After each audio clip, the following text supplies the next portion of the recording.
여러분을 사랑하고 축복합니다.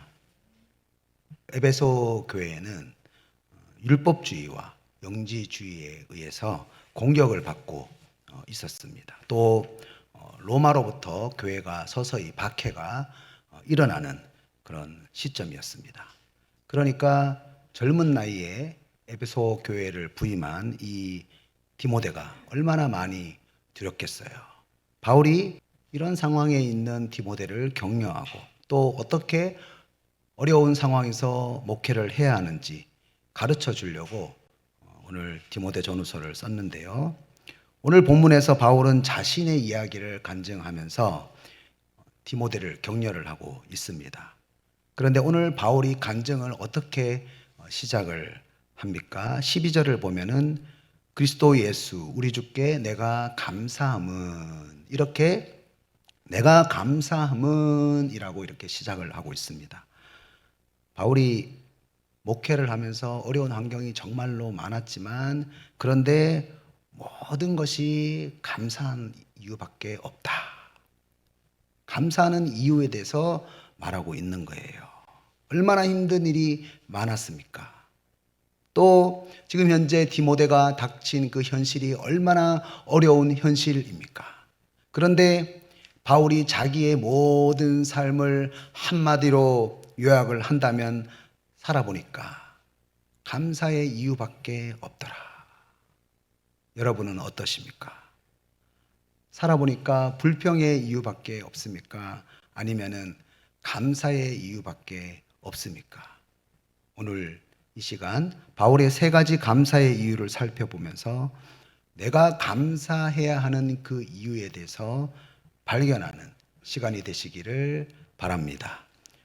첫째로 바울은 능력 주신 것을 감사했습니다. 12절을 보면은 이렇게 말씀하죠. 나를 충성되이 여겨 내게 직분을 맡기심이니 이렇게 말을 합니다. 여기서 충성이라는 단어는 시프톤이라고 하는데 신실하다, 믿을만하다 이런 뜻입니다. 그런데 여러분 바울이 믿을 만한 존재였습니까? 예수 믿는 사람을 비방하고 박해하고 폭행하는 사람이었어요. 그런데 이런 바울에게 예수님이 찾아오셨습니다. 주님은 바울이 회개했을 때에 이방인을 위한 사도가 될 것이다. 이렇게 말씀을 하시죠. 바울이 전혀 믿을 만한 존재가 아니었는데 예수님께서 바울을 믿어주셨어요. 신뢰해 주신 겁니다. 그러니까 바울의 사도되는 자격은 어디에 근거합니까? 내가 내 자신에게 부여한 자격이 아니에요.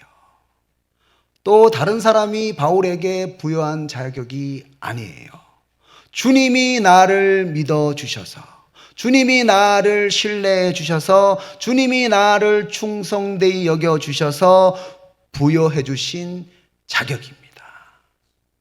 그렇다면 주님이 나를 이렇게 충성스럽게 믿어주시고 또 신뢰해 주시고 직분을 맡겨주셨는데 그 직분을 감당할 수 있는 능력도 주시지 않겠습니까? 그래서 바울은 12절에서 이렇게 말을 하는 거예요. 나를 능하게 하시. 주님이 나를 믿어주시고 직분을 맡겨주시고 나를 능하게 하셨다. 하나님 나에게 직분을 감당할 수 있는 능력을 주셨습니다. 이렇게 고백을 하고 있습니다. 하나님이 나에게 힘을 공급해 주셨다고 감사하고 있다는 거죠. 이런 바울이 그 율법주의가 흥행하고 있는 영지주의가 흥행하고 있는 위기 가운데에 젊은 나이에 에베소 교회를 맡은 디모데에게 아주 큰 힘이 되어라고 이렇게 나를 능하게 하셨다고 간증을 하고 있습니다. 여러분 우리들이 직분을 감당할 때에 좋은 일만 있는 것이 아니에요. 세상에서 살아갈 때에 좋은 일만 있는 것이 아니에요. 오늘 본문의 디모데처럼 감당하기 어려운 젊은 나이에 다소 감당하기 어려운 일을 만날 때가 있는 거죠. 그때 우리가 무엇을 경험하게 됩니까? 나는 과연 직분자로서 자격이 있을까? 나는 하나님이 맡겨주신 그 일을 감당할 수 있는 능력이 없는데 할 수 있을까? 이런 생각을 하게 되는 거죠. 여러분, 누가 자격을 주었습니까? 주님이 나를 믿어주셔서, 주님이 나를 신뢰해 주셔서, 주님이 나를 충성되이 여겨주셔서 주님이 나에게 자격을 주셨어요. 그렇다면 여러분, 다시 질문하겠습니다. 여러분은 자녀로서 자격이 있습니까? 예, 있습니다. 사람이 아니라 주님이 주신 자격이기 때문에 여러분에게 자격이 충분합니다. 또 질문하겠습니다.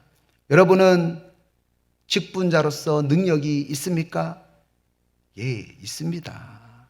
주님께서 나를 믿어주셔서 직분을 맡겨주셨다면 그 직분을 감당할 수 있는 능력도 반드시 주신다는 것입니다. 그래서 고린도전서 10장 13절에서 이렇게 말씀합니다. 사람이 감당할 시험 밖에는 너희가 당한 것이 없나니 오직 하나님은 미쁘사 너희가 감당하지 못할 시험당함을 허락하지 아니하시고 시험당할 즈음에 또한 피할 길을 내사 너희로 능히 감당하게 하시느니라.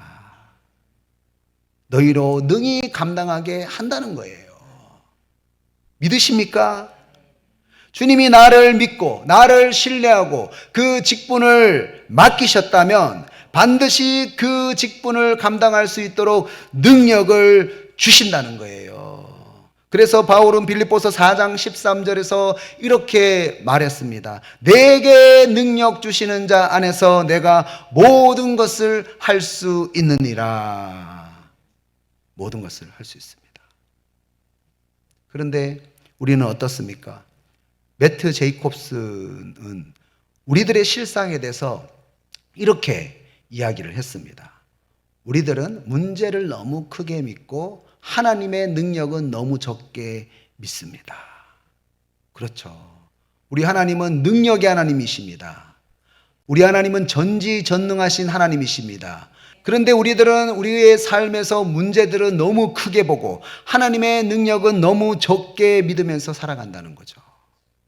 우리는 문제보다 크신 하나님, 능력의 하나님을 바라봐야 한다는 거예요.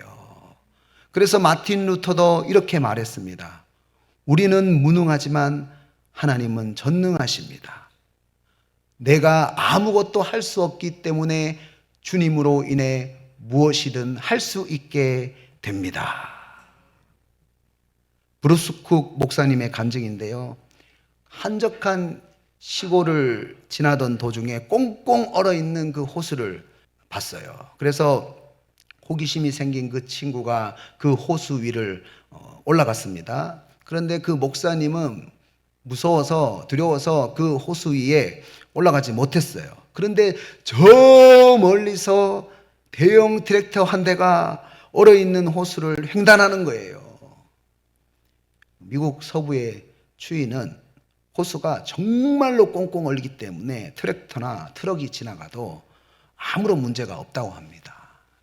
그래서 이것을 경험한 주민들은 아무런 겁도 없이 아주 즐겁게 호수에서 즐긴다고 합니다. 그래서 이 모습을 보고 목사님이 야, 그렇구나. 우리 인생도 이와 같구나. 하나님의 능력을 경험한 사람과 하나님의 능력을 경험하지 못한 사람의 차이가 이거구나. 내가 왜 내 인생을 즐기지 못할까? 내가 하나님의 능력을 믿지 못하기 때문이구나. 이걸 묵상했다고 합니다. 여러분, 하나님의 능력을 경험한 사람은요, 사망의 음침한 골짜기를 걸을지라도 절대로 해를 두려워하지 않습니다. 오히려 이런 상황이 주님의 지팡이와 주님의 막대기를 경험할 수 있는 그 하나님의 능력을 경험할 수 있는 기회가 된다는 것입니다. 이 말씀을 믿음으로 우리를 믿어주시고 그래서 우리에게 직분을 맡겨주시고 그리고 그 직분을 감당할 수 있도록 능력을 주시는 그 하나님을 경험하시고 감사하시기를 주님의 이름으로 축복합니다. 둘째로 바울은 무엇을 감사했습니까? 긍휼을 베풀어 주신 것을 감사했습니다. 13절에서 바울이 과거에 어떤 사람이었다고 고백합니까? 비방자였고 박해자였고 폭행자였다라고 고백합니다. 비방자라는 것은 그리스도 예수를 믿는 사람을 악하게 말하는 거예요. 비방하는 거죠. 박해자라는 것은 교회를 멸하기 위해서 박해하는 것을 말하는 거고, 폭행자라는 것은 물리적인 어떤 힘을 가하는 것을 말합니다. 모욕을 주고 창피를 주고 폭행을 하는 행위를 말합니다. 바울이 이 세 가지를 다 했어요. 여러분, 바울은 스데반 집사가 그 돌에 죽는 것을 아주 마땅하게 생각했습니다. 사도행전 8장 3절에 보면은 각 집에 들어가 남녀를 끌어다가 옥에 넘겼던 사람이 바로 바울이에요. 왜 이런 일을 행했습니까? 오늘 본문으로 돌아가서 13절에서 말하죠. 알지 못하고 행하였습니다. 영적인 무지로 인해서 예수 믿는 사람들을 비방하고 또 박해하고 폭행했다는 거예요. 그런데 이렇게 13절에서 말씀을 하죠. 도리어 국류를 입은 것은 알지 못하고 행하였습니다. 이 말씀에서 우리가 궁금증이 생기는 거예요. 알지 못하고 행했기 때문에 긍휼을 베풀어 주셨나? 그러면 알지 못하고 행하는 죄는 아무런 죄가 없나? 아니에요. 그런 의미가 아니에요. 바울이 알지 못하고 죄를 지었다고 할지라도 죄에 대한 책임은 누구에게 있습니까? 바울에게 있습니다. 그래서 바울에게 있는 그 영적인 무지가 하나님의 긍휼을 받을 만한 근거가 된다라고 우리가 해석을 할 수가 없습니다. 그렇다면 하나님께서 우리를 긍휼하게 여기는 이유가 무엇입니까? 시편 103편 8절에서 이렇게 말씀합니다. 여호와는 긍휼이 많으시고, 긍휼이 하나님의 성품이기 때문이에요. 또 하나님이 우리를 긍휼하게 여기시는 이유가 있죠. 시편 103편 13절에서 14절 말씀을 보면은 이렇게 말씀합니다. 아버지가 자식을 긍휼히 여긴 같이 여호와께서는 자기를 경외하는 자를 긍휼히 여기시나니 이는 그가 우리의 체질을 아시며 우리가 단지 먼지뿐임을 기억하심이로다. 하나님이 왜 우리를 긍휼하게 여기십니까? 아버지가 자식을 긍휼히 여김같이 우리의 아버지이기 때문에, 창조의 하나님이 우리의 아버지이기 때문에 부모가 자식이 잘못된 길로 가면은요 불쌍하게 생각하잖아요. 여러분, 너무 불쌍하잖아요. 그래서 시편 103편 14절에서는 이런 긍휼하신 아버지가 우리를 창조하셨기 때문에 우리가 먼지와 같이 얼마나 연약한 존재인지 다 알고 계시기 때문에 우리에 대해서 긍휼하게 여기신다는 거예요. 그래서 하나님은 우리에게 어떻게 대하십니까? 시편 103편 8절에서 9절 말씀을 보면은 이렇게 말씀합니다. 여호와는 긍휼이 많으시고 은혜로우시며 노하기를 더디하시고 인자하심이 풍부하시도다. 자주 경책하지 아니하시며 노를 영원히 품지 아니하시리로다. 하나님은 이렇게 긍휼하신 하나님이에요. 우리를 너무 사랑하기 때문에. 이런 긍휼하신 하나님의 성품이 어디에서 나타났습니까? 예수님에게 나타났지 않습니까? 누가복음 23장 34절 말씀 보면은 예수님께서 십자가 사역을 감당하실 때 이렇게 말씀하시잖아요. 예수께서 이르시되 아버지 저들의 죄를 사하여 주옵소서. 자기들이 하는 것을 알지 못함이니이다. 알지 못함이니이다. 이 말씀이 오늘 본문에 있는 알지 못한다는 말씀과 연결되잖아요. 예수님은 십자가 위에서 고통을 당할 때에도 영적인 무지로 인하여 죄를 짓고 결국 저주를 받아서 심판받을 운명에 처해 있는 우리를 어떻게 생각하십니까? 불쌍하게 생각하고 있다는 거예요. 아버지가 자식을 불쌍하게 생각하는 것 같이 불쌍하게 생각한다는 거예요. 이런 예수님의 긍휼, 그 긍휼이 어디에서 나타났습니까? 십자가 사건을 통해서 나타난 거예요. 그 예수 그리스도의 십자가 위에서 긍휼을 바울이 경험했습니다. 그래서 바울은 13절에서 내가 영적인 무지 속에서 비방자로, 박해자로, 폭행자로 알지 못하고 그렇게 죄를 행하면서 살았는데도 불구하고 주님은 내가 회개할 때에 주님은 나에게 긍휼을 베풀어 주셔서 내 죄를 용서해 주셨습니다. 너무 감사합니다. 주님이 긍휼하지 않았다면 주님은 내 죄를 용서하지 않았을 텐데, 주님은 내가 알지 못할 때 그 죄를 주님이 용서해 주셨습니다. 그래서 바울이 사도행전 3장 17절에서 19절에서 이렇게 권면을 하는 거예요. 다 함께 이 말씀은 크게 함께 읽겠습니다. 시작. 형제들아, 너희가 알지 못하여서 그리하였으며 그러므로 너희가 회개하고 돌이켜 너희 죄 없이 함을 받으라. 이같이 하면 새롭게 되는 날이 주 앞으로부터 이를 것이요.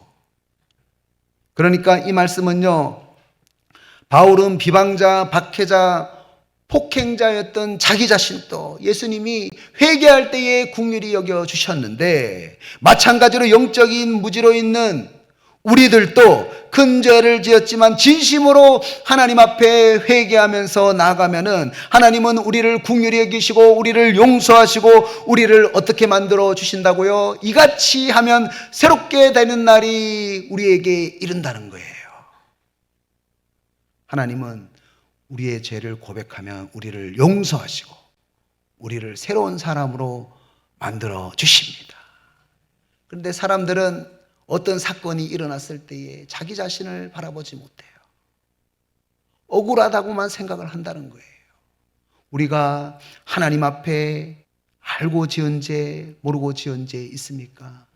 하나님, 모든 것은 나의 잘못 때문입니다. 나의 탐심 때문입니다. 내 안에 있는 육체의 정욕과 안목의 정욕과 이생의 자랑을 내가 이기지 못하여서 내가 죄를 지었습니다. 간절히 주님 앞에 회개하고 나아간다면 긍휼하신 하나님은 우리를 용서하시고 우리를 새롭게 일으켜 주신다는 거예요.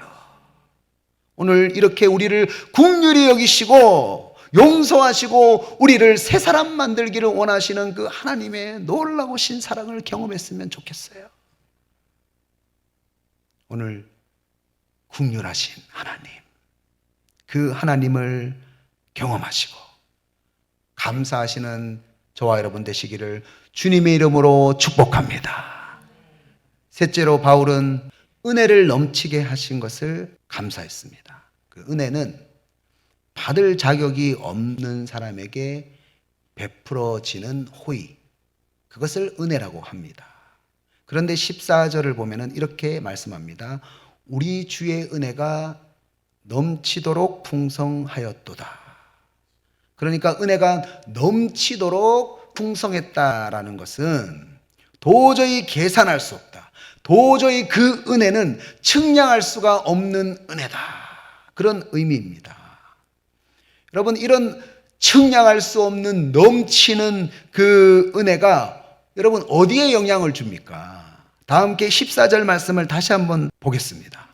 우리 주의 은혜가 그리스도 예수 안에 있는 믿음과 사랑과 함께 넘치도록 풍성하였도다. 이렇게 말씀합니다. 그러니까 그 측량할 수 없는, 계산할 수 없는 그 풍성한 은혜가 어디에 영향을 줬다고요? 믿음에 영향을 주고 또 사랑에 영향을 주었다는 거예요. 그 믿음과 사랑을 움직이는 동력이 무엇이냐? 은혜였다는 거예요.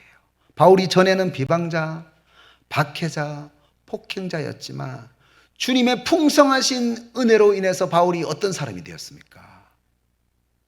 기독교에 대한 바른 믿음의 교리를 세우는 사람이 되었어요. 수많은 서신서를 쓰면서 교회의 이단으로 인해서 무너지려고 할 때에 그 교회를 바른 믿음의 교리로 세우는 사람이 되었다는 거예요. 또 어떤 사람이 되었습니까? 바울이 유대인과 이방인 사이에서 분열되려고 하는 그 사이에서 모두를 연결하는 그런 사랑의 사도가 되었다는 거예요.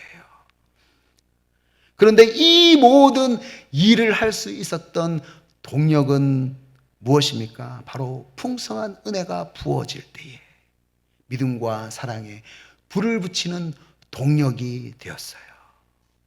풍성한 은혜가 바른 믿음의 교리, 또 유대인과 이방인 사이를 하나로 만드는 사랑의 열매를 만들었다는 거예요. 여러분, 바울이 왜 이런 말을 합니까? 당시 그 디모데가 어렸거든요. 사역에 대한 경험이 부족했기 때문에 큰 어려움을 느끼고 있었어요. 그래서 바울이 어린 디모데에게 이렇게 말을 하는 거예요. 풍성한 은혜만 부어지면 된다. 나를 봐라. 내 과거를 봐라. 하나님의 풍성한 은혜가 부어지게 되니까 그 은혜가 나 같은 비방자, 박해자, 폭행자를 변화시켜서 여러 교회에 수많은 편지를 쓰게 만들었지 않느냐. 그 믿음의 교리를 서술한 서신서는 내 힘으로 쓴 것이 아니라 은혜의 힘으로 쓴 것이다. 나를 봐라. 유대인이나 이방인이나 상관없이 사랑으로 연결하게 만들고 사랑으로 섬기는 사도로 만들지 않았느냐. 여러분, 하나님의 은혜만 부어지면 나도 그렇게 될 수 있는 거예요. 바울이 지금 그렇게 얘기하는 거예요. 어리다고 걱정하지 마라. 디모데, 너에게도 은혜만 부어지면 거짓 교사가 많은 에베소 교회를 바른 교리로 세울 수가 있다. 바른 분별력으로 세울 수가 있다. 또 분열된 그 교회를 사랑으로 하나 되게 만들 수가 있다. 내가 어리다고, 내가 경험이 부족하다고 낙심하지 마라. 바울이 디모데를 풍성한 그 은혜의 세계로 안내하고 있는 거예요. 그렇습니다. 어려운 환경 앞에서 작아 보이는 우리죠. 작아 보이는 내 자신이죠. 그런데 우리에게 풍성한 은혜만 있다면, 그 은혜만 있다면, 그 은혜에 대한 감격만 있다면 우리는 믿음과 사랑의 열매를 맺을 수가 있다는 거예요. 그래서 우리의 모든 봉사의 동력은 은혜가 되어야 합니다.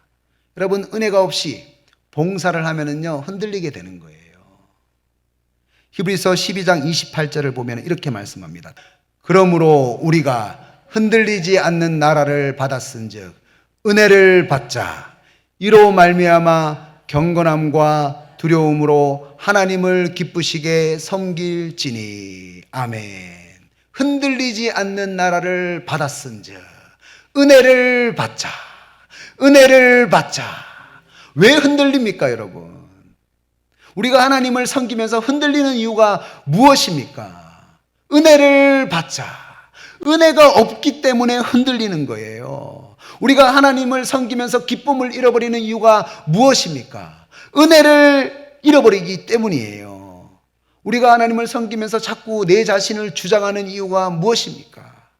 은혜가 없기 때문이에요. 그래서 에베소서 2장 8절에서 9절 말씀 보면 이렇게 말씀합니다. 너희는 그 은혜에 의하여 믿음으로 말미암아 구원을 받았으니 이것은 너희에게서 난 것이 아니요 하나님의 선물이라. 행위에서 난 것이 아니니 이는 누구든지 자랑하지 못하게 함이라. 누구든지 자랑하지 못하게 함이라. 모든 것이 주님의 은혜라면요, 내가 나타나지 않아요. 내가 주장되지 않는 거예요. 자랑할 수가 없는 거예요. 나 같은 사람이 하나님을 섬길 수 있다는 것이 얼마나 감사한 겁니까? 얼마나 크신 은혜입니까?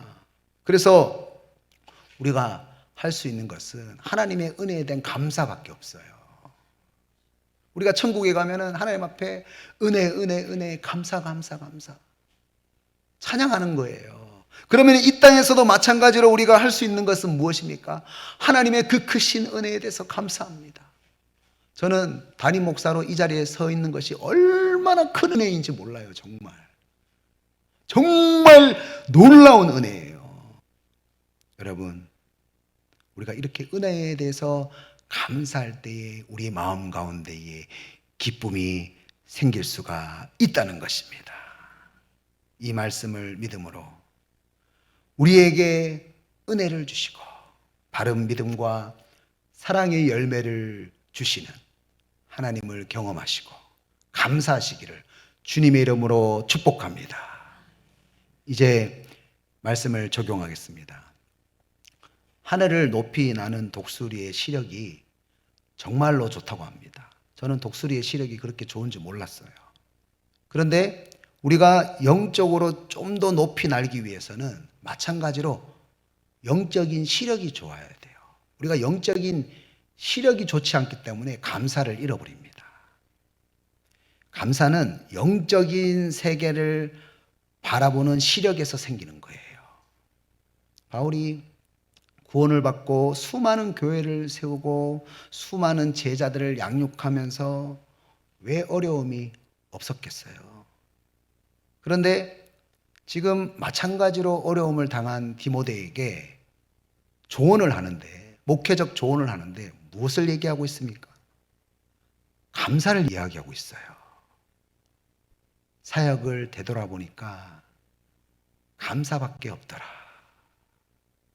우리에게 그런 은혜에 대한 감격이 있을 때에 두려움을 주는 수많은 일들이 우리 앞에 놓여 있지만 하나님이 계획하신 모든 일들이 합력해서 선을 이루신다는 것을 아는 그 영적인 넓은 시야를 우리가 가진다면 우리들도 마찬가지로 감사할 수가 있다는 거예요. 그러면 하나님은 여전히 우리에게 능력을 주시고 하나님은 여전히 우리에게 긍휼을 베풀어 주시고 하나님은 여전히 우리에게 은혜를 주신다는 것을 우리가 경험할 수가 있다는 것입니다. 하나님의 능력을 경험하고 계십니까? 하나님의 긍휼을 잊고 계십니까? 하나님의 은혜 주심을 맛보고 계십니까? 사랑하는 여러분, 하나님의 능력과 긍휼과 은혜를 경험하고 날마다 감사가 넘치시기를 주님의 이름으로 축복합니다.